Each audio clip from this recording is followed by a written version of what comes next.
নমস্কার। প্রতিদিনের মতো আমরা চলে এসেছি পজিটিভ বার্তা লাইভ অনুষ্ঠান নিয়ে আপনাদের সঙ্গে।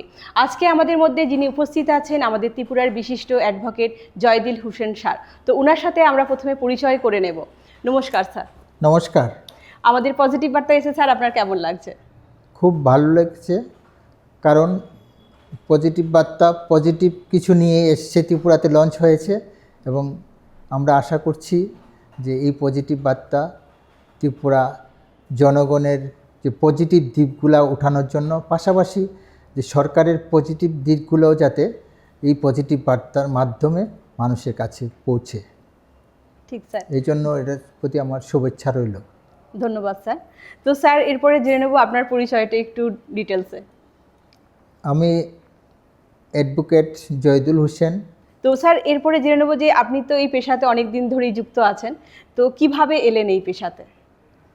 আমার পেশাটা একটু আসতে দেরি হয়েছে। আমি 2000-এ এই পেশাতে জয়েন করেছি। আগে আমার রাজনীতিতে আমি ইনভলভ ছিলাম, তারপর অ্যাডভোকেসিতে আসলাম। ধন্যবাদ স্যারকে আবারও। তো এরপরে স্যার আপনার কাছে জেনে নেব যে কোন ধরনের কাজ, মানে এই আইনি পেশার মধ্যে কোন ধরনের কাজ বেশি করছেন বা করেন আপনি? আমি ক্রিমিনাল লয়ার, ক্রিমিনাল দিকটাই আমি বেশি পছন্দ এবং এটাই আমি আমার প্রফেশনে এটাকেই ফলো করছি। ধন্যবাদ আবারও স্যারকে। এরপর জেনে নেব যে একজন ভালো আইনজীবী হতে গেলে কি কি গুণাগুণ থাকতে লাগে তার মধ্যে? দেখুন, আইন হলো একটা সমুদ্র। এটাকে অনেক কিছু শিখতে হবে, জানতে হবে, সব ব্যাপারে জানতে হবে। তারপরেও আমাদের পক্ষে সবগুলা জানা সম্ভব হয়নি, মানে আমার পক্ষে সম্ভব হয়নি, কারণ এটা আইনটা একদম সমুদ্র। পৃথিবীর সব কিছু নিয়ে ওখানে চর্চা করতে হয়, আইনি সব জিনিস নিয়ে আইনি ব্যাখ্যা দিতে হয়। তো এই জন্য তো একজন আইনজীবী হতে গেলে অনেক জানতা হতে হবে। তো আমরা আছি, চালিয়ে যাচ্ছি, মানুষের সেবা করে যাচ্ছি, এতটুক চলছে যতটুক চলার। আবারও ধন্যবাদ স্যারকে। তো স্যারের কাছ থেকে আবারও জেনে নেব যে স্যার যদি সাধারণ মানুষ কিভাবে আইনি সহায়তাটা উপভোগ করতে পারে বা পেতে পারে? দেখুন, সাধারণ অসাধারণ সবার জন্য আইন একই রকম। সাধারণ মানুষ যখন আইনে যে ব্যবস্থা নিতে হয়, তাইলে কোর্টে যেতে হবে, অ্যাডভোকেটের কাছে যেতে হবে। যদি তার আইনি সুফল পেতে হয়, অ্যাডভোকেটের মাধ্যমেই তাকে আইনে যেতে হবে। তো তারপর ও সরাসরি কোর্টেও যেতে পারবে, গিয়ে আইনি পরামর্শ নিতে পারবে। ওখানে খোলা আছে যে লিগ্যাল এইড নামক একটা সংস্থা আছে, যেটা আইন সেবা কর্তৃক নিয়োজিত। অনেক লয়ারও আছে, তাদের কাছে গিয়েও তারা এই লিগ্যাল এইডের মাধ্যমে তারা আইনি সেবা নিতে পারবে। ঠিক আছে স্যার। তো এরপরে আবারও জানতে চাইবো স্যারের কাছে যে দেশের আইনি ব্যবস্থায় যে কি কি সংস্কার করা প্রয়োজন আছে বলে আপনি মনে করছেন? না, আইনি ব্যবস্থা যেমন ব্রিটিশ আমল থেকে শুরু করে একটা আইনি ব্যবস্থাই আমাদের ছিল, যেটাকে গত বছর নতুন আইনে পরিণত করেছে। নামটা চেঞ্জ হয়েছে, যেটা আগে ইন্ডিয়ান প্যানেল কোড ছিল, এটাকে বিএনএস করেছে এবং অনেক ধারার মধ্যে কিছু পরিবর্তন এনেছে। এখন এই আইনটাই এখন বলবৎ হয়েছে, আইনে পরিণত হয়েছে এবং আমাদের অ্যাডভোকেটও এবং যখন পুলিশ প্রশাসন সবাই এই আইনটাকেই ফলো করছে, বিএনএস। ধন্যবাদ স্যারকে আবারও। তো এরপরে জানতে চাইবো স্যারের কাছে যে আইনজীবী হিসাবে আপনার সবথেকে বড় সাফল্য কি? দেখুন, সাফল্য অসাফল্য থাকে। আমরা যখন ক্রিমিনাল প্র্যাকটিস করি তখন অনেক কেসে আমরা হারি, অনেক কেসে আমরা জিতি। তখন আমাদের সাফল্য অসাফল্য দুটোই মিক্স আপ থাকে। তারপরেও তো সাফল্যর দিক দিয়ে হলো আমাদের লক্ষ্য মানুষকে সেবা করা। পাশাপাশি আমরা টাকার রোজগারও একটা এটাকেও আমরা অস্বীকার করলে হবে না। রোজগার পাশাপাশি মানুষকেও আমরা সেবা দেওয়া, এবং সেবা আমি যারা দিতে পারে, ভালো সেবা দিতে পারে, তাদের সুনাম থাকবে এবং মানুষ তাকে চেনবে, তাদেরকে প্রশংসা করবে। এটাই আমাদের এই গুণাবলীটাও থাকতে হবে তো ওদের। ধন্যবাদ স্যার। তো এরপরে আবারও জেনে নেব স্যারের কাছ থেকে যে আইনি পেশায় প্রবেশের জন্য আপনি কি পরামর্শ দেবেন? ও এখন তো প্রায় ল কলেজ হয়েছে, কেউ যদি ল ডিগ্রি করে আইনি পেশায় প্রবেশ করতে পারবে, এবং হচ্ছে। এবং ত্রিপুরাতে এখন আইনজীবী অনেক হয়েছে। এখন জুনিয়র আইনজীবী আপনি কোর্টে গেলে দেখবেন অনেক আইনজীবী হচ্ছে, কারণ এখন বেসরকারি কলেজও হয়েছে এবং সরকারি কলেজও আছে। তখন ডিগ্রি তো হবে, আইনজীবী পেশায় আসতে হলে ডিগ্রি নিতে হবে, পড়াশোনা করতে হবে। ভালো পড়াশোনা করলে ভালো জায়গা পুষতে পারবে, মোটামুটি পড়াশোনা করলে মোটামুটি জায়গাতেই পড়ে থাকবে। স্যার যদি লাইনটা একটু বলে দিতেন, কিভাবে আমরা কোন পড়াশোনা করে বা কোন লাইনে গেলে আমরা এই পড়াটা পড়তে পারবো, আইনজীবী পড়াটা, যদি একটু লাইনটা আমাদেরকে। এখন তো কলেজে লেখাপড়া করবেন, আইন কলেজে পড়ালেখা করবেন, আইন কলেজ থেকে আপনারা শিক্ষা নেবেন। এই শিক্ষায় আপনারা কতটুকু শিক্ষিত হতে পেরেছেন এটা আপনার বোঝা যাবে। আপনার প্রফেশনে যখন যাবেন, মানুষকে যখন সেবা করবেন, তখনই আপনার গুণাবলী বোঝা যাবে, আপনার প্রখ্যাত আইনজীবী হতে পারবেন। না, এই আইনজীবী হতে গেলে কোনো পার্সেন্টেজের দরকার পড়ে? এত না, কোনো পার্সেন্টেজের দরকার নেই। ভালো পার্সেন্টেজ হলে ভালো রেজাল্ট হবে, ভালো জায়গায় যেতে পারবেন। মেধা তো কারোকে আটকে রাখা যায় না। যদি মেধা থাকে, সে যেখানেই যায় সেখানে তার মেধা প্রতিফলিত হবেই। হ্যাঁ, ধন্যবাদ স্যারকে আবারও। তো স্যারের কাছে আবারও চলে যাব, যে সব থেকে চ্যালেঞ্জিং মামলা কোনটি ছিল আপনার জীবনে? দেখুন, আমি ক্রিমিনাল কেস করি, তো আমার মার্ডার কেস হতে আরম্ভ করে রেপ কেস, দেখুন ইদানিংকালে পোক্সো আইন এসছে, এগুলাতে অনেকটিতে আমি জিতেছি, খুব কম সংখ্যক আমি হেরেছি। হ্যাঁ, সবগুলোই চ্যালেঞ্জিং আমাদের মামলা। যখন আমরা ক্রিমিনাল প্র্যাকটিস করি না, ক্রিমিনাল লয়ার, তো আমরা সবগুলোকে ছোটো বড় সবটিকে আমরা চ্যালেঞ্জিং হিসাবে নিই, এবং ওই চ্যালেঞ্জ থেকে আমরা অনেক পজিটিভ করে নিতে পারি, অনেকটি নেগেটিভও হয়ে যায়। এটা এমন হচ্ছে আমাদের প্রফেশনে, দীর্ঘদিনের প্রফেশন, এটা পজিটিভ নেগেটিভ হচ্ছেই। স্যার এমন কি আপনি কাজ করতে করতে কোনো স্মরণীয় ঘটনা কি আপনার কাছ থেকে আমরা জানতে পারি? দেখুন, স্মরণীয় ঘটনা অনেক আছে। এই প্রফেশনে আসলে পরে অনেক স্মরণীয়, প্রতিদিনেই নতুনত্ব মানুষের সাথে মিশতে হয়, জানতে হয়। বিভিন্ন কেস নিয়ে ডিল করতে গেলে আমরা অনেক স্মরণীয় ঘটনা হয়, এখানে শর্ট সময় ব্যাখ্যা করতে পারবো না, কিন্তু আমাদের ছোট করে যদি একটা শুনতে পারি আমরা। না, স্মরণীয় ঘটনা বিভিন্ন কেস, যখন পার্টিকুলার কেস নিয়ে ডিসকাস করতে গেলে আপনারা এত সময় তো আমাকে দেবেনও না, তো আমি নিতে চাই না। হ্যাঁ, যেহেতু পজিটিভ বার্তা, আপনার পজিটিভই বলছি, যে কিছু আমার জীবনে কতগুলা মার্ডার কিছু করেছি, রেপ কিছু করেছি, বিভিন্ন কেস করেছি। এই সবগুলোই স্মরণীয়, কারণ অনেকে জেলে গিয়েছে, অনেকে জেল থেকে বাঁচিয়ে দিয়েছি।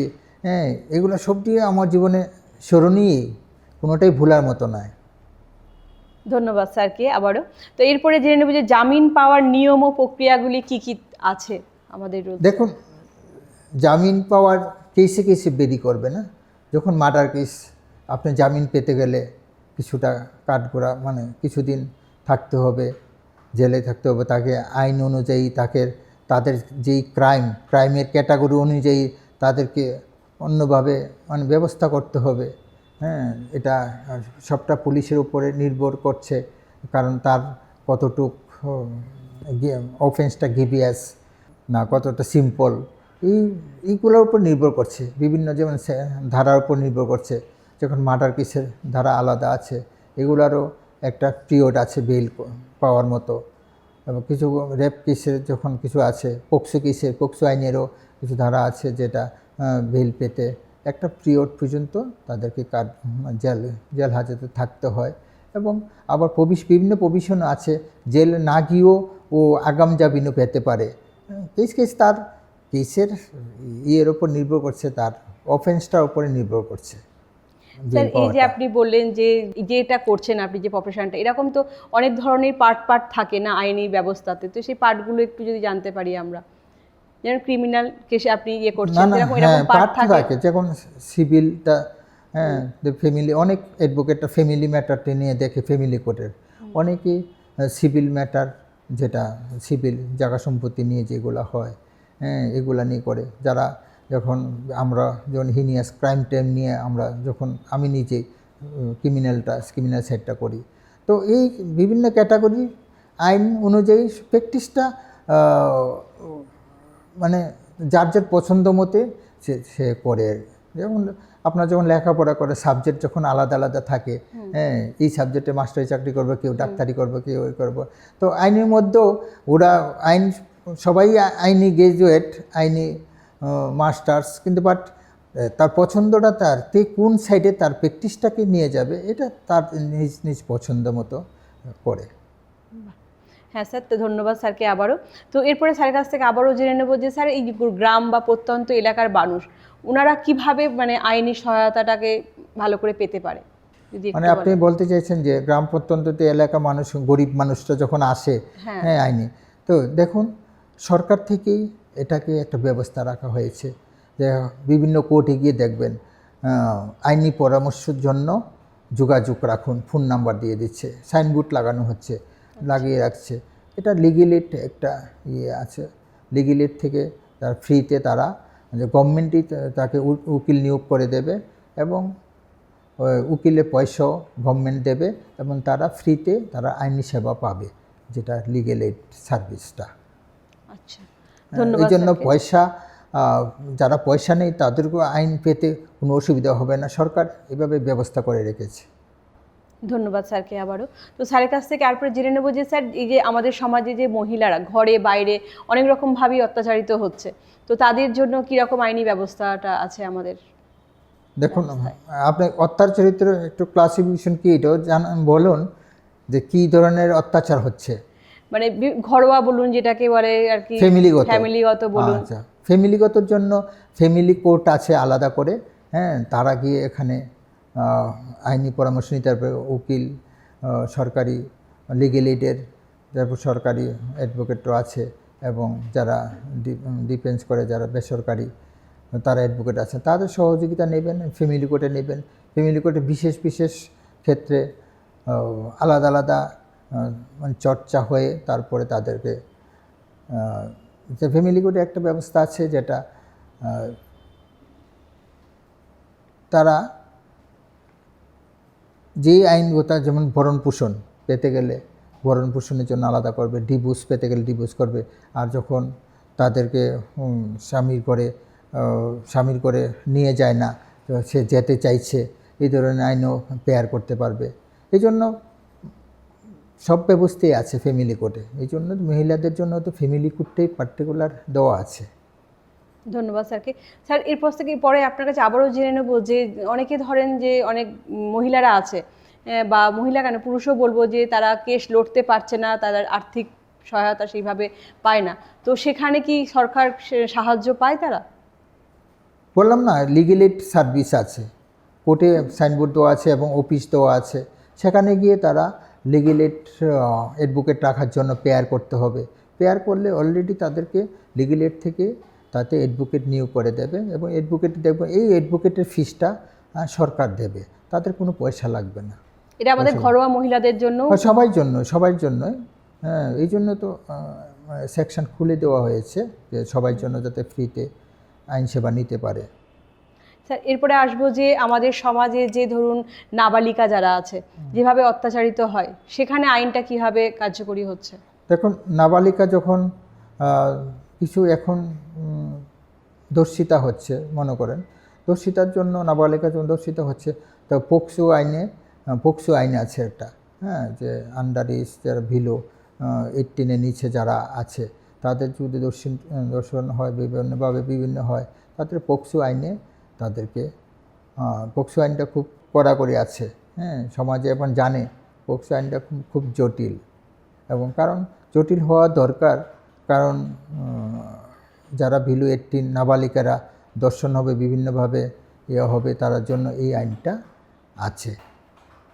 ধন্যবাদ স্যারকে। এরপরে চলে আসবো স্যারের কাছ থেকে যে বর্তমানে আমাদের সমাজটা নেশাগ্রস্ত হয়ে পড়েছে, সেই নেশাগ্রস্ত থেকে মুক্তির ব্যাপার বলুন বা এটার ব্যাপারে আইনি সহায়তা কিভাবে হচ্ছে বা হবে?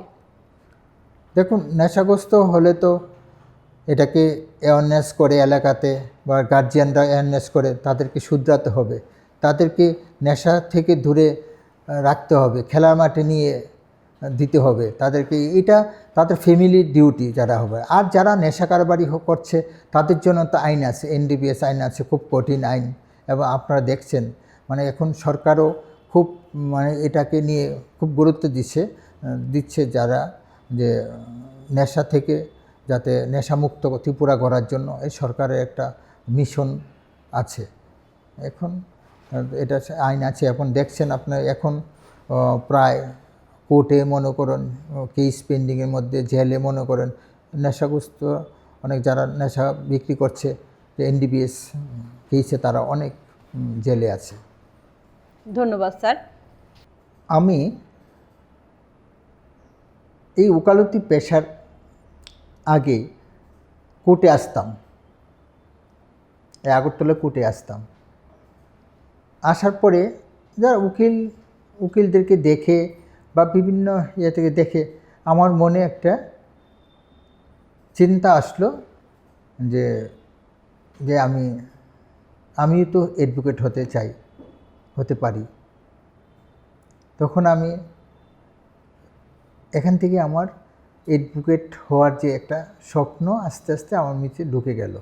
তখনই আমি আমার এক ভাই ছিল রাঁচিতে, যেটা ঝাড়খণ্ডের রাজধানী, সেখানে আমার ভাই ছিল। তো সেখানে গিয়ে আমি ওই রাঁচি ছোটনাগপুর ল কলেজে আমি ভর্তি হয়েছি। আর ওখানেও থাকতাম, থেকে আমি আমার ল ডিগ্রি করেছি। করার পরে আগরতলাতে এসে আমি 2000-এ আমি এসছি এবং আমাদের প্র্যাকটিস শুরু করলাম। সেই প্র্যাকটিস এখনও চলছে। তো এটা আমার একটা স্বপ্ন ছিল যে কত মানুষ এসে কোর্টে মানুষের বিচারের জন্য কান্নাকাটি করছে, অ্যাডভোকেট ধরছে, মানে এই যে মানুষের মধ্যে একটা হাহাকার দেখতে পেয়েছি।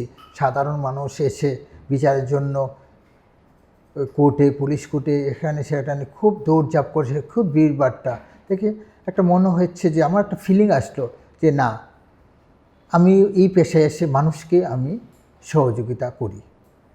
পাশাপাশি আমি আগেও ছাত্র জীবনেও রাজনীতি করতাম, কলেজ লাইফের রাজনীতি, এবং যেহেতু আমার বিশালগড় হোম টাউন, সেখানেও আমি পলিটিক্সে ছিলাম। তারপর থেকে আমি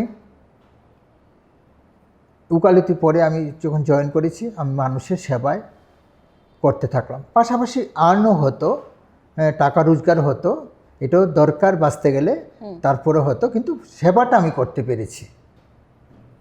পাশাপাশি তারপর এই অ্যাডভোকেসি হওয়ার পর আমার রাজনীতিক আরও মাইলেজ আরও বেশি বেড়ে গেল। তখন আমি আবার আপনার রাজনীতিটাও বলছি, 2018 সনে কিন্তু আমি কংগ্রেসের টিকিটে প্রার্থী হয়েছিলাম বিশালগড় থেকে। কারণ এটা আমার অ্যাডভোকেসি থেকে আমার এই ফিলিংসের পরে আমি রাজনীতি এসেছি, রাজনীতি থেকে আমি আবার ক্যান্ডিডেট হয়েছি। এটা আমার পুরাটাই পজিটিভ, শুধু ডিউ টু আমার এই ল ডিগ্রির কারণে। তাই আপনার পজিটিভ বার্তার কাছে বলছি যে যারাই এখনও আইনি সেবাটা দিতে চায়, তারা আইন ডিগ্রি নিয়ে কোর্টে ঢুকতে পারে, কোনো অসুবিধা নেই, এবং এই প্রফেশনে আসতে পারে। আসার পরে এইটার মধ্যে আলাদা একটা মজা আছে। হ্যাঁ, কারণ আপনারা জানেন অ্যাডভোকেট মানে লার্নেড।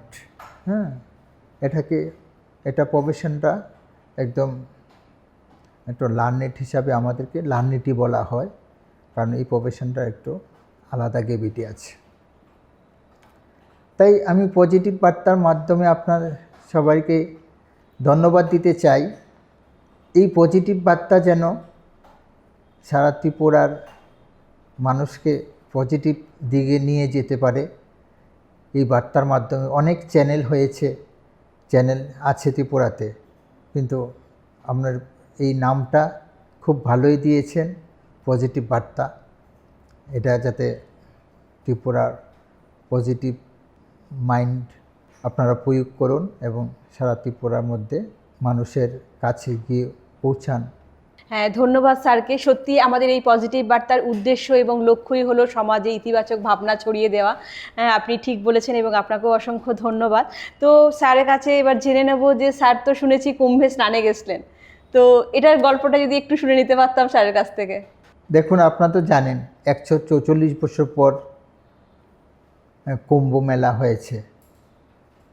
আমরা আগে কখনো শুনিনি, কখন হয়েছিল তাও শুনিনি, কিন্তু আমার একটা ফিলিংস এসেছিল আমাকে কুম্ভ মেলাতে আমার যেতে হবে। তাই আমি গিয়েছিলাম এবং ওখানে স্নান করেছিলাম। হ্যাঁ, খুব ভালো লেগেছে। আপনারা বলতে পারেন যে আমি একটা অন্য কাজ ধর্মী হয়ে আমি এটাকে কেন পছন্দ করেছিলাম যে কুম্ভ মেলাতে স্নান করতে যাব। কিন্তু দেখুন, আমি মনের দিক থেকে একটু ভোলাভালা মানুষ। আমি সব ধর্মকে আমি শ্রদ্ধা করি, অশ্রদ্ধার চোখে দেখি না। আমি এই জন্য গিয়েছি যেটা আর কবে 144 বছর আসবে। হ্যাঁ, আমরা পৃথিবীতে কেউ থাকবে না, এখন যারা আছে তারা কেউ থাকবে না। হ্যাঁ, একটা মেলা হচ্ছে এবং সেই মেলাটা সারা বিশ্ব কাঁপিয়েছে।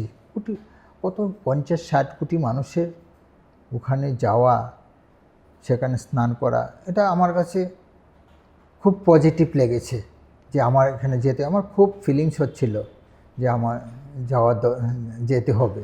তো গিয়েছি, খুব ভালো লেগেছে।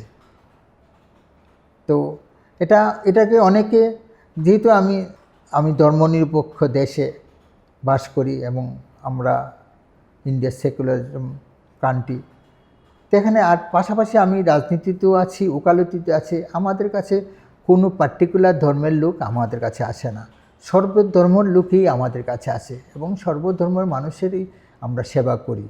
তো আমার কাছে মনে হয়েছিল যে আমার যেতে হবে, আমার ভালো লেগেছে এবং গিয়েছি, আবার খুব ভালো লেগেছে। স্নান করেছি, খুব ভালো লেগেছে এটাতে।